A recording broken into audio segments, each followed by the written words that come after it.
제5회 서울 탭댄스 페스티벌이 오는 9일까지 마포 아트센터에서 펼쳐집니다. 오는 20일 제43회 장애인 날을 맞이한 마포구 축제에서 가수 겸 작가 강원래 씨가 전시회를 개최합니다. 이에 앞서 강원래 씨를 만나 대화를 나눠봤습니다. 홍대 레드로드에 나가 일대를 방문하는 관광객들의 목소리를 들어봤습니다. 이번 주 읽어주는 내구장 마포 시간에는 자원순환을 위한 올바른 분리배출 관련 이야기 전해드립니다.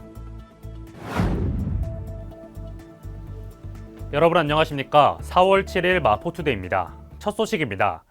홍대 관광특구를 비롯한 마포는 많은 문화자원이 공존하고 있는 대표 문화도시죠. 가장 많은 탭댄스 컴퍼니가 활동하는 한국 탭댄스 중심지이기도 한데요. 마포구는 이러한 문화자원을 기반으로 매년 서울 탭댄스 페스티벌을 개최하고 있습니다. 올해도 어김없이 찾아왔는데요. 현장을 전해드립니다. 마포문화재단이 서울 탭댄스 앙상블과 공동주최로 지난 5일부터 오는 9일까지 제5회 서울 탭댄스 페스티벌을 개최합니다. 이 축제는 마포에서만 만날 수 있는 국내 유일 프로 탭댄스 축제로 콘서트, 뮤지컬, 경연쇼 등 다채로운 축제 프로그램을 마포 아트센터에서 선보입니다. 지난 5일에는 기획, 연출, 출연까지 국내 최초 여성 탭댄서만의 손길로 탄생한 공연으로 시작을 알렸고 6일에는 탭댄스 리듬에 밴드 라이브를 더한 공연이 이어졌습니다. 탭댄스는요, 부드러운 장르의 탭댄스도 있고 오늘처럼 보여드린 화려한 탭댄스도 있기 때문에 연령, 나이, 아무것도 제한 없이 모두가 즐길 수 있는 장르입니다. 밴드와 함께 공연을 하기도 하고 댄서분들이랑 같이 협력해서 하기도 하고요. 여러 가지 음악과 다채로운 장르들과 같이 협업할 수 있는 아주 다채로운 춤의 장르라고 할 수 있습니다. 아무래도 춤일 수도 있고 음악일 수도 있기 때문에 눈을 감고도 느낄 수 있는 춤 혹은 듣지 않아도 볼 수 있는 춤, 이 두 가지라는 것이 탭댄스의 가장 큰 매력인 것 같습니다. 이후 7일에는 록 음악의 탭댄스 리듬을 표현한 공연이, 8일과 9일에는 아마추어 댄서도 함께 즐길 수 있는 경연쇼와 신예 발굴을 위한 콩쿠르가 펼쳐집니다. 마포에서만 만날 수 있는 제5회 서울 탭댄스 페스티벌에 대한 자세한 사항 및 예매는 마포문화재단 누리집을 통해 확인하시기 바랍니다.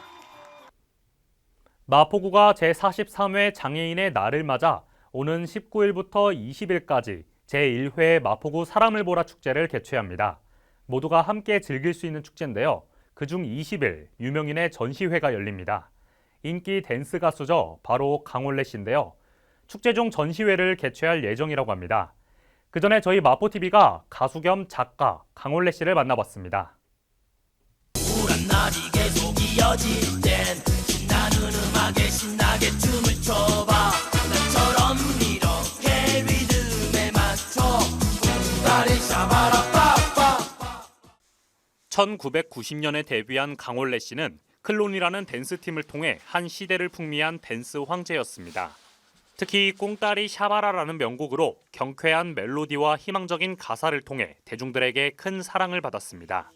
현재는 개성파 화가로 활동하고 있는데 학창 시절부터 미술 전공을 해온 만큼 그림에 대한 애정을 전했습니다. 가수가 되고 또 연예인 활동으로 정신이 없다 보니까 그 이후 그림을 안 그렸어요. 2020년 말부터 코로나가 오면서 하루 종일 집에 있고 막 밖에도 안 나가고 막 그러다 보니까 집에 그냥 있기보다는 그림이나 한번 그려보자. 그래서 하루 한 장씩, 두 장씩, 또 이틀에 한 장씩 이렇게 매일매일 그림 그리다 보니까 재밌고 신나고, 심하게는 좀 코피도 흘린 적이 있었고 코피도 쏟고 그랬던 게 뿌듯한 느낌 있잖아요. 오래간만에 그런 느낌을 받았던 것 같아요. 그는 오는 20일 장애인의 날을 맞이해 홍대 일대에서 열리는 제1회 마포구 사람을 보라 축제에서 전시회를 개최합니다. 전시회는 5월 10일까지 마포 아트센터 갤러리맥에서 열리며 강원래 작가의 작품 70여 점을 포함해 다양한 작품을 만날 수 있습니다. 강원래 작가는 러브레터라는 이름으로 다채로운 색감의 조합과 문자를 통해 이야기를 전달할 계획입니다. 그러니까 연애 편지를 내가 여러분께 쓰는 거죠. 그러면서 그냥 스쳐 지나가는 그림보다는 가만히 서가지고 이렇게 글자를 살펴보는 그런 모습 있잖아요. 그런 걸 좀 많이 느꼈으면 좋겠다는 생각에 여러 가지 단어들을 많이 써놨어요. 그래서 그걸 한 번씩 좀 읽어보면서 예전 생각도 하고 때로는 이런 말이 좋은데 왜 안 쓰고 있었을까 그런 생각도 좀 해보고 또 특히 옛말에 그런 말 있잖아요. 마음이 울적하고 답답할 때 짜증내지 말고 꿍따리 잡아라 외쳐라.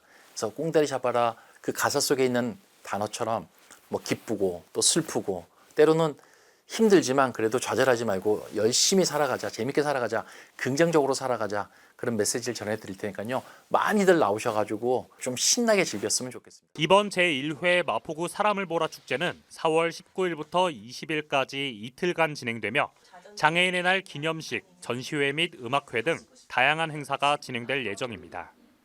제1회 장애인의 날 축제 마포에서 하는 사람을 보라라는 축제 여러분 많이 오셔가지고요. 홍대 길거리에서 하거든요. 신나는 그런 하루가 됐으면 좋겠습니다. 여러분 많이 좀 와주셔가지고 큰 박수도 쳐주시고 응원도 많이 부탁드리겠습니다. 홍대 레드로드 소식은 오늘도 이어집니다. 이곳을 오가는 관광객들의 반응과 생각이 궁금하실 텐데요. 저희 마포TV가 홍대 레드로드에 나가 현장의 목소리를 직접 들어봤습니다. 마포구뿐 아니라 전국을 대표하는 관광특구로 자리매김 중인 홍대 레드로드. 이 변화에 발맞춰 홍대 일대를 오가는 관광객들의 생각과 반응은 어떠한지 현장에서 직접 만나 이야기를 들어봤습니다. 제가 원래 부산에 살다가 홍대에 오랜만에 왔거든요. 원래 서울에 잠깐 살았다가 예전에 와이프랑 데이트했던 거리라서 좀 낯이 좀 익은데 바닥을 빨갛게 해놓으니까 너무 깨끗하고 너무 좋은 것 같아요. 예전의 기억도 새록새록하고 되게 좋습니다. 아무래도 열정적인 느낌이 있는 것 같고 밤에 보면 훨씬 더 예쁠 것 같아요. 이처럼 레드로드에 대한 긍정적인 반응에 발맞춰 앞으로의 무궁무진한 발전을 기대합니다. 금주에 읽어주는 내고장 마포 시간입니다. 주머니에 있는 영수증, 구멍난 고무장갑, 파인애플 껍질 등 어떤 것이 분리배출되고 어떤 것이 안 되는지 헷갈리시는 분들 많을 겁니다. 저 역시 그런 경우가 많은데요. 오늘은 많은 분들을 위해 분리배출에 대한 많은 정보를 전해드립니다. 분리배출을 위해선 먼저 4가지 핵심인 비, 행, 분, 석을 알아야 합니다. 관련 내용은 내 손 안의 분리배출 앱을 통해 보다 자세히 알 수 있습니다. 그동안 대규모 점포와 슈퍼마켓에서 사용이 금지되어 있었던 비닐봉투 및 쇼핑백은 이제 편의점과 소형 슈퍼마켓에서도 사용할 수 없습니다. 이 밖에도 환경보호를 위해 무분별한 일회용품 사용은 지양하는 것이 좋습니다. 투명 페트병 별도 분리배출이 의무화됨에 따라 투명 페트병을 일반 플라스틱류와 구분해 배출해야 합니다. 투명 페트병 전용 배출함은 마포구청 등 30곳에서 운영 중이니 오늘의 분리수거 앱에서 확인하시기 바랍니다. 마포구는 자원순환의 중요성을 고취하기 위해 마포구청 1층 광장에 소각제로 가게를 운영 중입니다. 주민이 재활용품을 가져와 분류하고 분쇄 압축 등을 거쳐 재활용 자원으로 만들 수 있으니 구민 여러분의 많은 참여 바랍니다. 홍대 관광특구를 비롯해 마포구는 관광, 문화 대표도시답게 곳곳에서 활기찬 모습이 많이 보입니다. 오늘 전해드린 것처럼 탭댄스 공연도 펼쳐지고 오는 19일과 20일에는 장애인의 날 기념 제1회 마포구 사람을 보라 축제도 열릴 계획인데요. 또한 홍대 레드로드를 중심으로 대표 관광도시로 더욱 나아가고 있습니다. 다가오는 주말 아름다운 마포 곳곳에서 즐거운 시간 가져보시길 바랍니다. 마포투데이는 마포구청 인터넷 방송국 누리집과 유튜브 그리고 마포뉴스 앱을 통해 함께 하실 수 있습니다. 마포투데이는 여기서 마칩니다. 시청해주신 여러분 고맙습니다.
고농도 미세먼지 발생 시 이렇게 대응해 주세요.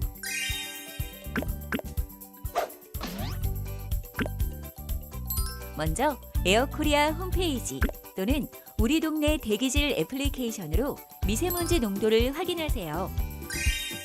초미세먼지 예보에서 농도 36에서 75 마이크로그램 퍼 세제곱미터면 초미세먼지 나쁨, 76 마이크로그램 퍼 세제곱미터 이상이면 매우 나쁨 수준입니다.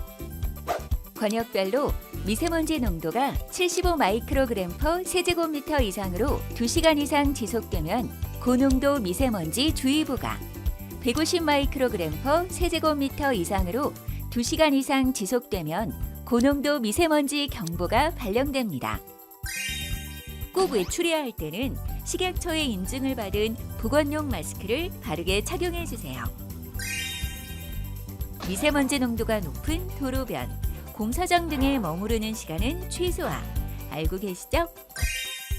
활동량이 커지면 호흡량이 증가해 미세먼지 흡입량 또한 커질 수 있으니 운동 같은 격렬한 외부 활동은 자제해 주세요.